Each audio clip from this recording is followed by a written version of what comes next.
Aku rindu Tuhan, aku rindu. Aku rindu semua orang tahu. Aku rindu Tuhan, aku rindu. Semua orang percaya padamu. Sebab hanya Engkau juru selamat, sebab hanya Engkau penebus dosa. Agar semua orang menjadi tahu hidup dalam damai sejahtera-Mu.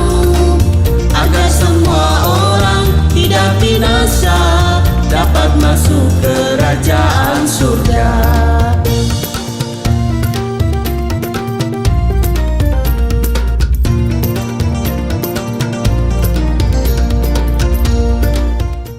Shalom Bapak Ibu, sahabat Galilea yang diberkati oleh Tuhan Yesus. Kita mau datang kepada Tuhan seperti biasa di hari ini karena kasih setia Tuhan kita ada sebagaimana kita berada. Amin. Mari kita siapkan diri, kita mau membaca dan dengar firman Tuhan. Mari kita berdoa. Segala hormat kemuliaan hanya bagi-Mu Bapa di dalam nama Tuhan Yesus. Kami bersyukur atas kebaikan Tuhan yang telah kami alami di sepanjang malam dalam istirahat tidur kami, dan oleh rahmat-Mu kami dibangunkan dengan kesehatan, kekuatan, umur panjang yang masih Engkau berikan kepada kami. Dan sebelum kami masuki kesibukan kami di hari ini, kami hendak baca, dengar, dan renungkan firman-Mu. Urapi kami, buka hati pikiran kami, dan juga urapi hamba-Mu. Roh Kudus menyingkapkan segala rahasia kebenaran firman-Mu. Di dalam nama Tuhan Yesus, haleluya, amin. Kita membaca di dalam Markus pasal 6 pada ayat 45 sampai dengan 52. Yesus berjalan di atas air. Ayat 45, sesudah itu Yesus segera memerintahkan murid-muridnya naik ke perahu dan berangkat lebih dulu ke seberang, ke Betsaida. Sementara itu ia menyuruh orang banyak pulang. Setelah ia berpisah dari mereka, ia pergi ke bukit untuk berdoa. Ketika hari sudah malam, perahu itu sudah di tengah danau, sedang Yesus tinggal sendirian di darat. Ayat 48, ketika ia melihat betapa payahnya mereka mendayung karena angin sakal, maka kira-kira jam 3 malam ia datang kepada mereka berjalan di atas air, dan ia hendak melewati mereka. Ayat 49, ketika mereka melihat dia berjalan di atas air, mereka mengira bahwa ia adalah hantu, lalu mereka berteriak-teriak. Ayat 50, sebab mereka semua melihat dia dan mereka pun sangat terkejut. Tetapi segera ia berkata kepada mereka, tenanglah, aku ini, jangan takut. Ayat 51, lalu ia naik ke perahu mendapatkan mereka dan angin pun redalah. Mereka sangat tercengang dan bingung. Ayat 52, sebab sesudah peristiwa roti itu mereka belum juga mengerti dan hati mereka tetap degil. Bapak Ibu, sahabat Galilea yang diberkati oleh Tuhan Yesus, dalam ayat 45 terdapat kata sesudah itu. Jadi kalimat ini di ayat 45 dimulai dengan kata sesudah itu. Ini menyatakan dua peristiwa sebelumnya, yaitu Tuhan Yesus menyelesaikan masalah rohani melalui khotbah di bukit, dan masalah jasmani dengan mujizat 5 roti 2 ikan dapat dimakan oleh 5.000 orang laki-laki, tidak termasuk perempuan dan juga anak-anak, dan masih ada sisa 12 bakul. Nah, sementara itu dalam ayat 45 sampai dengan 52, Tuhan Yesus menyelesaikan masalah keselamatan. Dalam bagian ini, murid-murid menaati perintah Tuhan, tetapi mereka malah mendapat masalah, yaitu menghadapi angin sakal. Kan Yesus yang menyuruh mereka untuk bertolak atau berangkat lebih dulu ke seberang, ya kan? Nah, mereka mentaati perintah Tuhan, tetapi yang terjadi adalah mereka malah menghadapi masalah, yaitu angin sakal. Nah, bagaimana Tuhan Yesus menolong? Pertama, kita lihat, dia melihat, ya kan? Dia apa? Melihat. Di Markus pasal 6 ayat 48, ketika ia atau Tuhan Yesus melihat mereka, ya kan, betapa payahnya mereka mendayung karena angin sakal.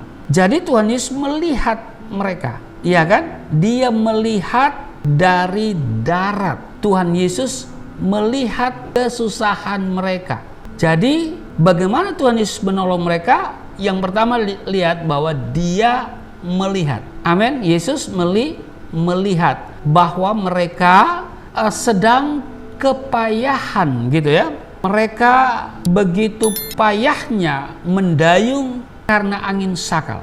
Yang kedua, di ayat 48 dikatakan begini Bapak Ibu ya, ketika ia melihat betapa payahnya mereka mendayung karena angin sakal, maka kira-kira jam 3 malam ia datang. Jadi Yesus datang. Yesus datang kepada mereka. Perhatikan bahwa dia, Yesus, kemudian mendatangi murid-murid dengan cara berjalan di atas air.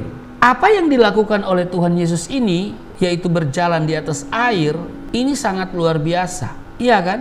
Menunjukkan bahwa dia berkuasa atas hukum alam. Jadi apa yang Yesus lakukan dengan berjalan di atas air ini menunjukkan bahwa dia itu berkuasa atas hukum alam. Yang ketiga, kita lihat ayat 51 dikatakan begini Bapak Ibu, lalu ia naik ke perahu mendapatkan mereka dan angin pun redalah. Lalu ia naik ke perahu mendapatkan para murid. Ya kan? Jadi lihat, yang pertama dia melihat, yang kedua dia datang, yang ketiga dia naik. Tuhan Yesus bersedia untuk naik dan tinggal dalam perahu bersama murid-muridnya sehingga angin sakal pun reda. Ini menunjukkan bahwa Yesus adalah Tuhan yang beserta dengan mereka, tapi juga beserta dengan kita semua. Dia Immanuel. Jadi dia Immanuel beserta bukan berarti hidup kita tanpa masalah, tetapi dia menyertai kita dalam setiap masalah. Jadi walaupun dia Immanuel, Allah yang menyertai, bukan berarti kita, sekali lagi, kita bebas tanpa masalah. Ya kan? Bukan berarti hidup kita tanpa masalah, tetapi dia menyertai kita dalam setiap masalah. Amin. Jadi ketika menghadapi permasalahan, jangan takut, karena dia menyertai kita dalam permasalahan yang sedang kita hadapi. Sering kita hanya tahu tentang hal itu, kita tahu tentang itu, tapi ketika ada persoalan, ada masalah, kita meragukan bahwa dia Immanuel. Dia tidak bisa dibatasi oleh jarak, oleh waktu maupun hukum alam. Amin. Dia sanggup menolong kita melalui cara-cara yang tidak terpikirkan oleh kita. Amin. Oleh sebab itu, marilah kita tetap beriman kepadanya. Jagalah hubungan yang intim dengan dia melalui bersekutu, melalui doa, melalui beribadah kepada dia. Amin. Dialah yang mengendalikan hidup kita ini. Amin. Jadi Bapak Ibu yang kekasih, melalui bacaan di dalam Markus pasal 6 ayat 45 sampai 42 ini kita belajar bahwa cara Yesus menolong para murid, yang pertama dia melihat.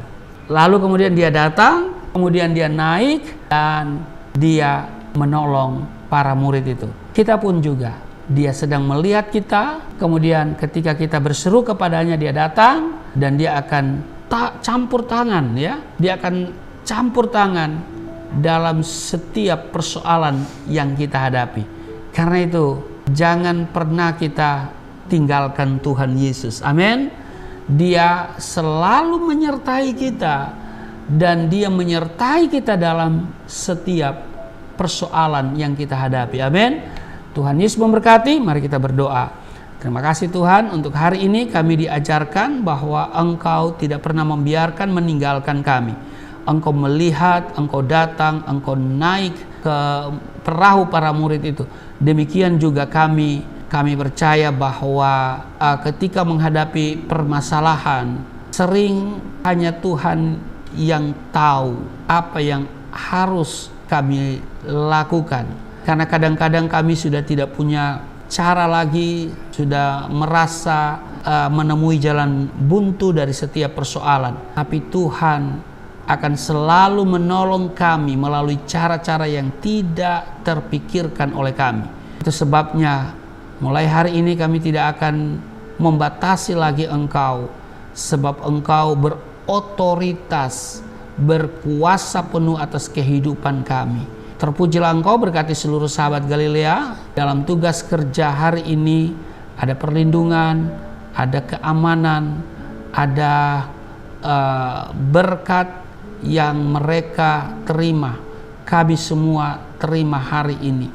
Terima kasih Tuhan, berkati setiap mereka yang selalu setia di channel ini untuk mengikuti firman Tuhan setiap pagi. Kiranya apa yang dilakukan oleh Galilea Network ini akan menjadi berkat bagi banyak orang.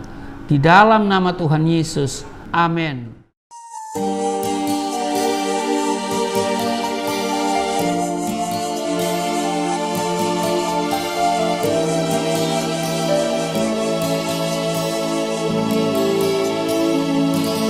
Bapa kami yang di surga, dimuliakanlah nama-Mu.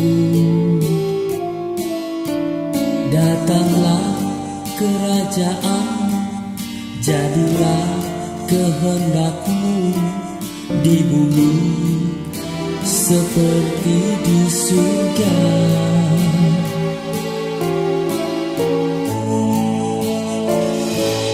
Berikanlah kepada